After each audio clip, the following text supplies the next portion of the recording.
Australia's commitment to its soldiers in Afghanistan has been questioned by those on the front line there.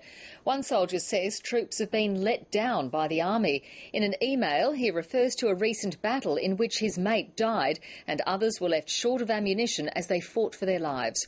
The military's top brass and the government have strenuously rejected the allegations.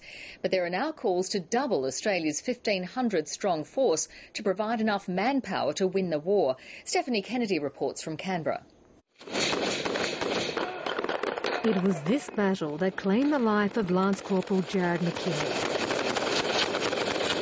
Hold it. These guys got a gunshot wound. The 28-year-old was killed during the fierce firefight that lasted 3 hours with Taliban insurgents last month. The Australian and Afghan soldiers were outnumbered by 2 to 1. Now one of the soldiers who fought alongside Jared McKinney has broken ranks. In a scathing email, he says his mate would still be alive if they'd had enough air and artillery support, better intelligence and more troops on the ground. The army has let us down and I am disgusted. And he says everyone is too scared about collateral damage.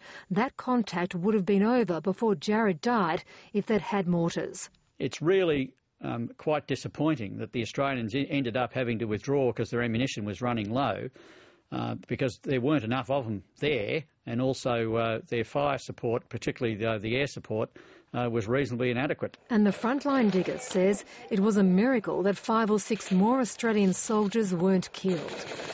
Stung by the criticism, the army went on the defence. The allegations made in the Australian media that the MTF did not have the required support for this engagement are wrong and ill-informed and, quite frankly, not helpful. The army is confident it has enough soldiers for the job in Afghanistan, but questions over troop numbers and firepower are a political issue as much as a military one, and increasing either is a minefield for the nation's leaders. In the last couple of years, we've increased our contribution from 1,100 to 1,550. The advice which my predecessor had was that contribution is sufficient to achieve and appropriate to achieve our objective. The opposition agrees, but says this email is alarming. I want these allegations answered. This is low ammunition.